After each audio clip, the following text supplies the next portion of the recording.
The clock on your wall is lying to you. You think time flows, that you have a past behind you and a future ahead. I've got bad news. Modern physics suggests something terrifying. Your birth and your death are happening at exactly the same time. As paradoxical as when your mother says, "Shut up and tell me what happened." here are 7 levels that explain why. Level 7 will shock you. But level 1 will make you question whether time exists at all. So yes, this is what Einstein's physics actually predicts. Whether it's true, even physicists can't agree. But the math doesn't care about your feelings. We are going to dismantle your reality in 7 levels. Level 7, time travel is mandatory. Forget the DeLorean. Time travel doesn't need plutonium. It needs speed. Einstein discovered that the faster you move through space, the slower you move through time. This isn't a thought experiment for stoned physics majors. This is engineering. Meet Sergei Krikalev. This cosmonaut spent 803 days orbiting Earth at 27,000 kilometers per hour. By moving that fast, his internal clock slowed down relative to everyone on the ground. When he landed, he had traveled 0.02 seconds into the future. He is literally younger than he should be. Wow, 0.02 seconds, truly life-changing. Fine, scale it up. Get on a ship going 99% light speed and take a coffee run to the galactic core. For you, a couple of years pass. You binge podcasts, learn ukulele, maybe pick up conversational Mandarin, head back, feeling accomplished. But when you land, 50,000 years have passed on Earth. Your family is archaeological dust. Your civilization is a footnote in cockroach history books. The coffee shop you were thinking about, it's been a crater for 40,000 years. Time travel to the future is real. The problem isn't going there. The problem is there's no undo button. No cosmic control Z. You're a one-way ticket with legs. This couldn't get any worse. And here's what makes it worse. Every astronaut who's been to space has done this. They've all time traveled forward, even if just by milliseconds. The faster you go, the further you jump. It's not science fiction. It's just expensive. But here's the thing. You don't even need a spaceship to warp your timeline. You just need to spend more time in your mom's basement. Which brings us to the disturbing truth of level 6. Level 6. Your feet are older than your head. Speed isn't the only thing that breaks time. Gravity is also a cosmic bully. The closer you are to a massive object, like Earth, the slower your clock runs. This means time runs slower on the first floor than the 10th floor, slower at sea level than on Everest, and most disturbing, slower in your feet than in your head. Your feet are closer to Earth's center, so they age slower than your brain. The difference is nanofractions of a second, but biologically your body doesn't have a single age. You're stretched across a temporal gradient, like taffy in a sadistic carnival machine. Every cell in your body is experiencing a slightly different rate of time, depending on its distance from the planet's core. Your liver ages at a different speed than your lungs. It's microscopic, but it's real. Yes, it's real. And this isn't some theoretical quirk. GPS satellites orbit far from Earth where there's less gravity, so their time runs faster than yours. If engineers didn't manually adjust their clocks by 38 microseconds every day, Google Maps would be off by kilometers within hours. Turn to the right. Think about that. Every time you've ever arrived at the right address, you've been saved by gravitational time dilation corrections. Your ability to order pizza at 2 a.m. literally depends on Einstein being right about your feet. Aging slower than your skull, the universe isn't just weird at cosmic scales. It's weird in your bedroom right now, while you're sitting there. But if time bends this easily from something as mundane as altitude, then the concept of now is about to collapse completely. And at level 5, your sense of reality goes with it. Level 5, the now trap. Your brain insists there's a universal now. You imagine that in this exact instant, something is happening in Andromeda. That's perfectly simultaneous with you watching this video. Your brain is adorably wrong. In physics, now is a private hallucination you're having alone. If an alien in a distant galaxy is standing still, they share your now, but the moment they get on a bicycle and pedal toward Earth, even at a leisurely pace, their plane of simultaneity shifts. Suddenly, their mathematical now isn't your present anymore. It's your next Tuesday. If they pedal the other direction, their now slides backward to your grandfather's wedding in 1950.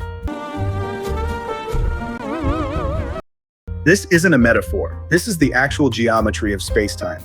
Motion doesn't just change where you are. It changes when you are relative to everyone else. There is no master clock ticking for the universe. Your present moment is a lonely bubble you invented, so your brain doesn't scream. When you talk to someone on the phone, you think you're sharing the same now, but if they're moving relative to you, even walking down the street, their now is tilted differently than yours across the cosmos. Two people sitting next to each other agree on now pretty closely. It's 2 o'clock. But someone on the other side of the galaxy, their now could be centuries off from yours, depending on their motion. And if now is just your personal opinion, then your past and future aren't where you think they are either. Buckle up. This is where the resemblance between you and spaghetti becomes uncomfortably literal. Level 4, you are a meat noodle. Literally, welcome to the point where the noodle stops being just pasta and becomes hard science. You see yourself as a 3D object that moves through time, but if we could step outside the universe and view it in 4 dimensions, we wouldn't see movement. We'd see frozen geometry. In physics, your existence is called a worldline. Imagine spacetime as a frozen block of gelatin. What is that? Your birth is one point, your death is another. Your life is the solid tube connecting both ends. And because Earth rotates and orbits the sun, you're not even a straight line, you're a spiral. A corkscrew of meat and existential dread frozen in the cosmos. At one end of the noodle, you're a baby screaming in a hospital. At the other end, you're a corpse, in whatever final position you collapse into. And to the universe, both ends exist simultaneously. You are a static object. Here's the part that breaks people's brains. Every moment of your life, every embarrassing thing you said in middle school, every time you've laughed, every meal you've eaten still exists as a permanent cross-section of your world line. You're not a traveler, you are the path. What the hell are you saying? Think of a footprint in concrete. The footprint doesn't move through the concrete. It's just there, a shape frozen in the medium. You're the same. You're a shape frozen in space-time. Literally, you are a 4-dimensional spaghetti strand. And just like spaghetti in a pot, you're tangled up with everyone else's world lines. You're crossing paths, sometimes knotting together. And if you're spaghetti, can you tie yourself in a knot? Can you reach back and high-five your own childhood? That nightmare is waiting at level 3. Level 3, the loops from hell. Your gut says you can't travel to the past because you'd kill your grandfather and create a paradox that erases you from existence. But Einstein's equations don't care about your family tree. Mathematically, the universe allows closed, time-like curves.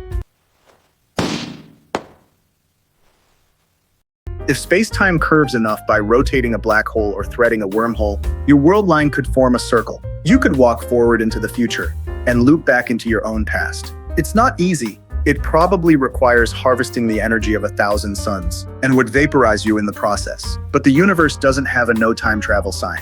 It just has a sign that says ridiculously expensive. Cash only. Kurt Gödel, Einstein's best friend, found a solution to Einstein's equations that allows time travel. Einstein hated it, but the math checked out. The universe, as far as we can tell, doesn't actually forbid it. The real question isn't whether time loops are possible. It's whether the universe is secretly full of them, and we just can't detect them. Maybe someone in the future already invented time travel, came back, and we're living in the timeline they created. But here's the catch. Don't you dare! Stop playing with my mind! If you manage to travel backward, you might discover you can't actually change anything. Every time you try to kill your grandfather, you slip on a banana peel or the gun jams. Not because of magic, but because you already failed in the original timeline. You were always there. You were always part of the story. Because at level 2, we learned the most disturbing truth yet. Free will might be the biggest joke the universe ever told. Level 2, you're already dead. The block universe. This is the hardest pill to swallow. If time is a spatial dimension, then the future already exists.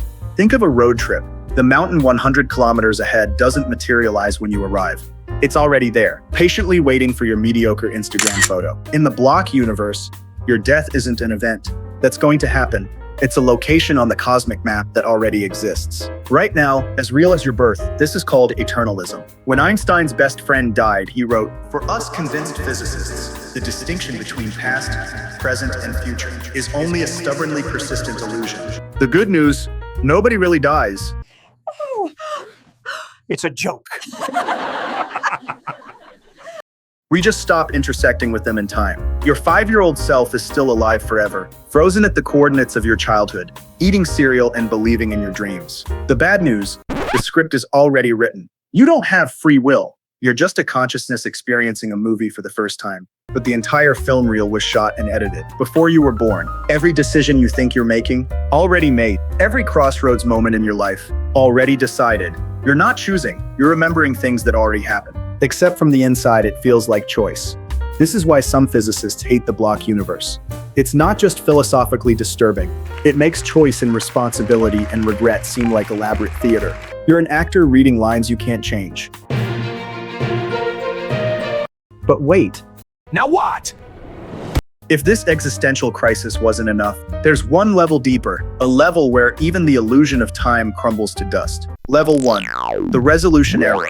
If you zoom far enough into reality, down to the quantum scale, something terrifying happens, time vanishes. In the fundamental equations trying to explain the universe, like the Wheeler-DeWitt equation, there is no variable t. Time is just missing. Many physicists believe time is an emergent property. It's like heat. A single atom isn't hot or cold. Heat is what you feel when billions of atoms collectively vibrate and crash into each other. It's a crowd effect. Temperature doesn't exist at the level of individual particles. Time is the same. The fundamental universe is a static, timeless block. We perceive time because we're large, clumsy, blurry creatures. Your brain can't process all of reality at once, so it organizes the chaos into a simplified sequence, so you don't collapse into a screaming puddle. Time isn't a law of the universe. It's your user interface. It's the loading screen your mind invented to navigate infinity. Think of it like pixels on a screen. Up close, a pixel is just a dot, but zoom out, and millions of pixels form a coherent image. Time is the same. It's what happens when you zoom out from the quantum chaos. At the deepest level, the universe doesn't happen.